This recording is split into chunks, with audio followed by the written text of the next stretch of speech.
Hi friends, मैं परिंदर फारी। Friends, आज की हमारी game once again Freddie candidate tournament. जब तक वो खत्म नहीं होता तो उसी गेम कंटिन्यूस चलती रहेंगी। यहाँ 10th राउंड में मुकाबला फाबियानो कुरुआना और अलीरेजा फिरोजा के बीच में होता। बाकी जो मुकाबले हुए थे फ्रेंड्स, वो ड्रॉ रहे थे। विदित और प्रज्ञानंद का मुकाबला भी इस राउंड में ड्रॉ रहा था। तो चलिए आज की अपनी इस गेम को शुरू करते हैं, जो फाबी और अलीरेजा के बीच में खेली गई थी। E4 के साथ यहाँ फाबियानो कुरुआना ने शुरू किया। अलीरेजा फिरोजा का C5 सिसिलियन का मूव आया। नाइट F3 हुआ, D6, then D4, C takes D4, knight takes D4, knight F6, knight C3, A6 Sicilian as of. Then rook आया G1 स्क्वायर पर। ओके ठीक है, टुवर्ड्स लॉन्ग साइड कैसल का मन तो यहाँ फाबिक बना ही चुके हैं। H6 हुआ, बिशप गया C4 स्क्वायर पर। देन हुआ G6, बिशप आया G5 स्क्वायर पर, बिशप G7, देन हुआ क्वीन D2, क्वीन गई A5 स्क्वायर पर। और इसके बाद यहाँ कैसल आया फाबियानो क्रुआना का।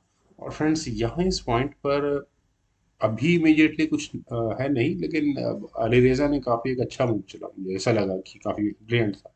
यहाँ पर उन्होंने पहले अपने नाइट को C3 स्क्वायर पर रखा। Development first, night B3, queen पर अटैक बना। लेकिन यहाँ सीधा हुआ क्वीन टेक्स G5। और यहाँ queen sacrifice, not exactly queen delayed actions कहेंगे। क्वीन टेक्स G5 होने के बाद बिशप H6। और अब आप यहाँ इस क्वीन को पिन कर चुके हैं।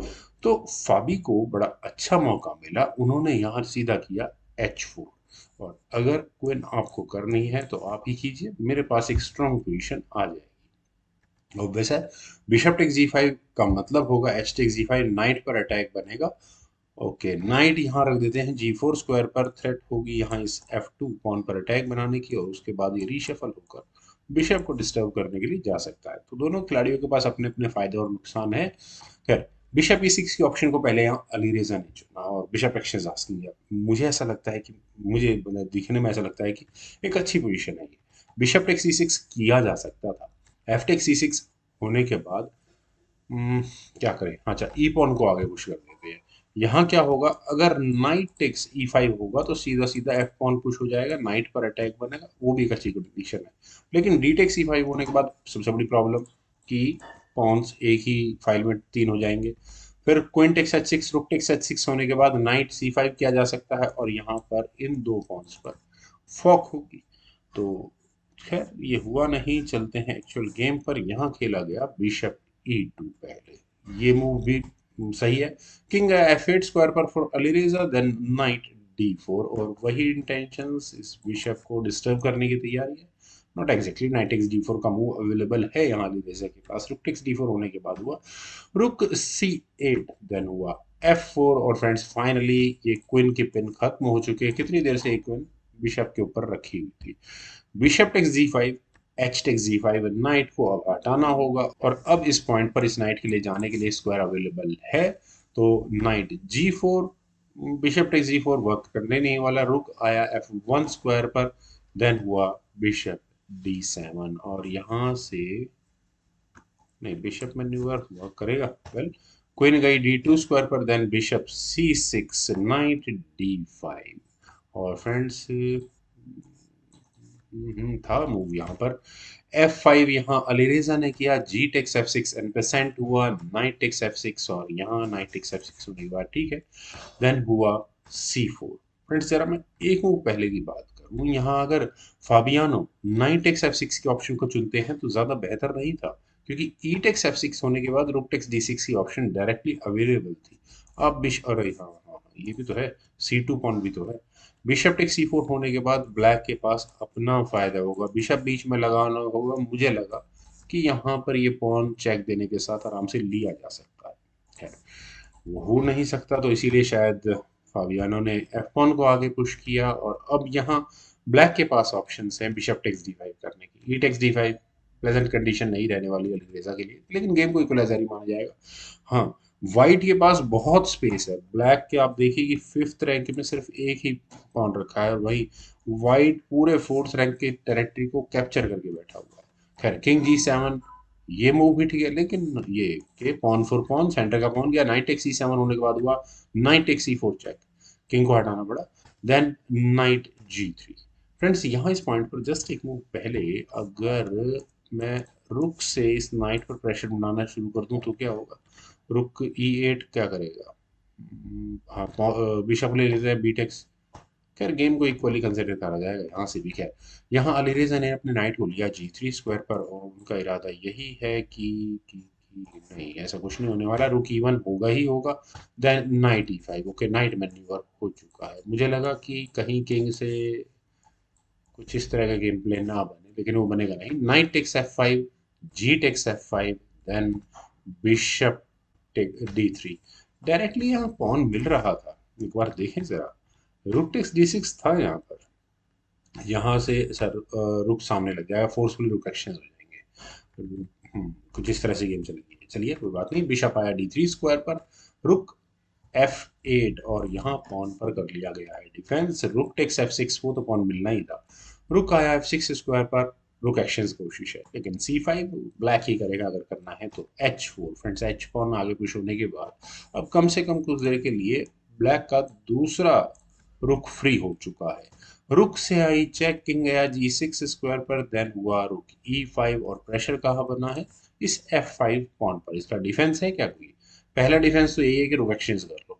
रुक टेक्स D6, सी टेक्स D6 होने के बाद करते हैं bishop takes G2, pawn exchange equal रहेगा। Rook takes F5। Okay, discovery check का खतरा ये भी है। और हाँ, प्रॉब्लम्स तो हैं यहाँ पर गेम में।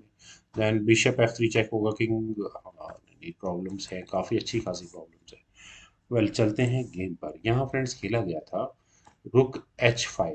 डिफेंस करना यहाँ अलीरेजा ने ज़्यादा सही समझा, लेकिन ऐसा करने के बाद फावी को थोड़ा ग्रिप बनाने का मौका मिलता है। बिशप गया F1 स्क्वायर पर और ये डिफेंस करने की कोशिश है।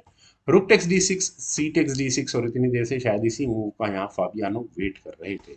रुक H8, देन रुक E6 चेक, किंग गया F7 स्क्वायर पर और उसके बाद यहाँ बिशप लगा C4 स्क्वायर पर और फिर वही डिस्कवर्ड चेक देने का खतरा। रुक पर अटैक जाएगा नहीं क्योंकि रुक गया था D8 स्क्वायर पर।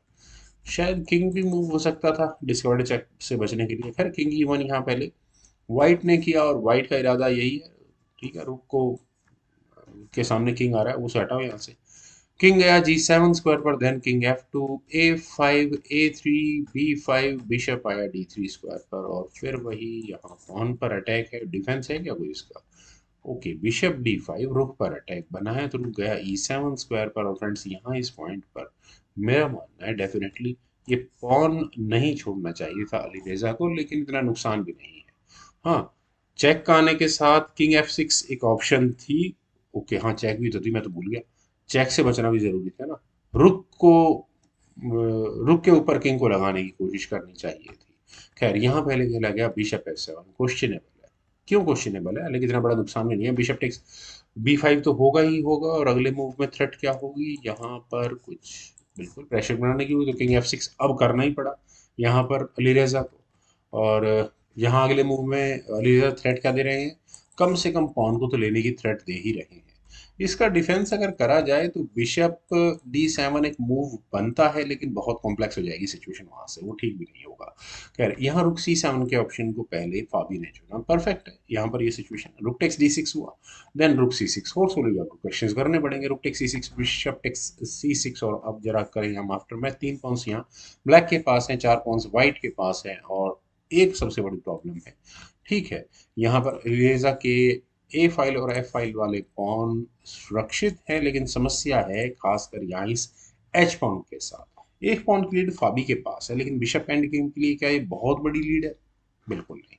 बिशप D3 के ऑप्शन को फिर भी यहाँ अलीरेजा ने चुना और फ्रेंड्स बिशप D7। चलिए बिशप D7 से होता क्या है, यहाँ बनता है F5 पॉन पर अटैक और एग्जैक्टली इसी पॉइंट पर बिशप C2 करना चाहिए था अलीरेजा, और यही चूक मेरे ख्याल से इस गेम का गड़बड़ वाला मूव बना। क्योंकि यहाँ किंग के G6 स्क्वायर पर आने के बाद यहाँ पहले खेला गया किंग G1 और वजह मुझे बताने की जरूरत है कि क्या इस मूव पर रेजिग्नेशन आ सकता था? बिल्कुल इसी मूव पर अलीरेजा का रेजिग्नेशन आया। फ्रेंड्स आप यहाँ इस F5 पॉन को देखिए जिसे बचाना अब लगभग लगभग मुश्किल हो रहा है। अगले मूव्स में क्या थ्रेट है? अगले मूव में यहाँ ठीक है, इस एच पॉन को किस तरह से बचाया जाएगा, क्वेश्चन तो यही है सारा। ठीक है, अगर बिशप मूव किया गया तो इतनी देर में यहाँ वाइट अपने किंग को बिल्कुल एडवांटेजियस पोजीशन में लेकर चला जाएगा। तो ब्लैक के लिए फोर्स्ड हो जाएगा किंग को f6 स्क्वायर पर ले जाना, और वाइट इस एच पॉन को आराम से ले लेगा। फ्रेंड्स, देखा जाए तो पूरी गेम बिल्कुल लगभग neck to neck fight fight की रही। एक पॉन की लीड फाइनली फाबियानो ने बनाई, और उसके बाद अलीरेजा का एक मिसप्लेस्ड मूव जो उन्हें यहाँ पूरी गेम कॉस्ट कर गया। तो फ्रेंड्स, मुझे उम्मीद है आपको ये आज की मेरी प्रेजेंटेशन ज़रूर पसंद आई होगी। तो आप लोग वीडियो को लाइक शेयर सब्सक्राइब ज़रूर करें चैनल को, और आपके कमेंट्स का मुझे बेहद इंतज़ार रहेगा। Thank you for watching. Bye for now.